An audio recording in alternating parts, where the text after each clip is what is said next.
Hey, welcome to the Timmy Riggs podcast, Life in the Meantime.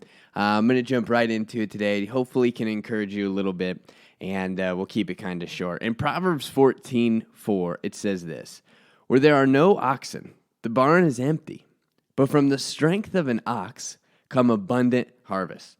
It's one of my favorite passages, and I'll explain why here in a second. When I was in high school, I actually only played football my senior year of high school, but I went to the spring practice every spring. The issue of why I never actually committed and played was that I was 95 pounds until my middle of my junior year of high school. So I was extremely small, and I just didn't feel really confident in playing. And so one time, I think I was a sophomore in high school, we were in the weight room and we were doing spring workouts. And I think I was bench pressing, and I had like 75 pounds on the bar. And I was maybe on like my fifth or sixth rep, and I literally couldn't get it up. I was stuck right in the middle, right where I either drop it on my throat or someone comes and helps, right?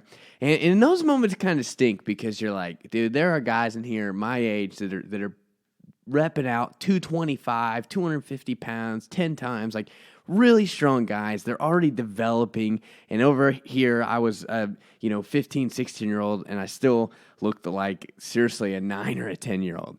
And so those moments kind of stink. And eventually my coach came over as he's giving us instructions for like the next thing. I remember it. Coach Palmer was his name. He's giving instructions to the whole weight room. He comes over literally with just his index finger and begins to spot me.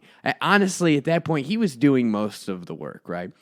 But in that moment, I'm still thankful for it because I had to do that. I had to be there at one point in time, maxed out at 75 pounds to be able to get stronger. That's kind of always the case, right? It's in the tension that we build the strength. We know that for weightlifting specifically, that's where we burn or kind of tear our muscles, like the little fibers. I don't know exactly how it happens, but it kind of tears the right way. And then when you eat the right protein afterwards and you consume the right foods, it helps rebuild the muscle. And so the next time you're actually stronger. And so it's funny, we go to the gym to actually fail. Like we want to get to the point where we're failing, and there's all types of different techniques. Sometimes people are like, don't even count your reps. Just go till you can't go anymore.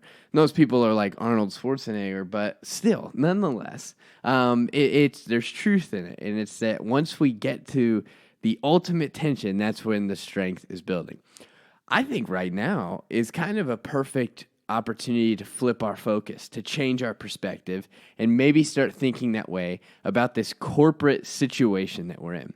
We're definitely in a struggle. We're definitely in a lot of tension, and it's different for everybody. I think, some people, they're losing their jobs. Some people are getting sick. Some people have loved ones that are getting sick and that are losing their jobs. Some people are finding it tough to find food. It's weird. It's a weird circumstance. I think it is going to be one of those historical moments. And in 10, 15 years, people are going to be like, man, remember when we in 2020, can you remember that? Like, that was crazy. But I think out of it, we're also going to have a lot of stories of victory. A lot of stories where people are saying, yeah, but my faith grew so much. My church did this for the community. My job did this. My friends and I started this business. Whatever, right? I think out of it, if we don't let it crush us and we don't let it break us, we will come out stronger. And there will be a lot of great opportunities that come from it. I love the passage because it speaks to the trade-off that exists in growth. To have growth, there has to be a trade-off. And so it says, where there are no oxen, the stable's clean. That's great. Your barn's going to be clean. It's going to be tidy. It's going to look good. But there's no work getting done. Nothing's happening. So what? You're going to impress everybody with your clean barn, with kind of your perfect life, whatever that is, but nothing's really happening. And so when times are really good and the seas are really calm, we're not getting any better. But when you have the oxen and they're in the barn might get pretty dirty, but your crops, your fields are going to be perfect for planting seed and for harvesting. And so it's like, which would you rather have? Well, I'd rather have a large, abundant crop.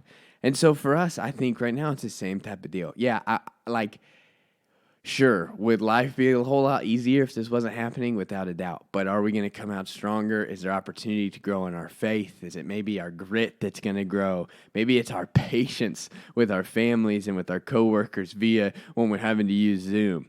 Maybe it's our focus.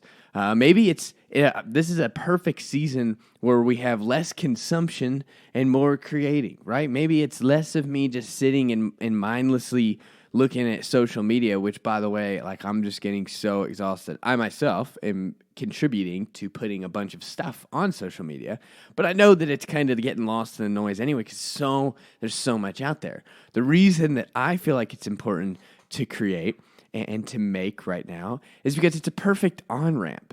Right now is a perfect time to start doing what you've wanted to do. So maybe it's record a podcast. Maybe it's shoot a video. Maybe it's write a book. Or maybe it's starting a workout online training or whatever. Basically, right now, like, I don't think you're necessarily going to get a whole lot of followers or people jumping on board with it. But it's a great on-ramp where right now nobody really cares or minds that you're doing it.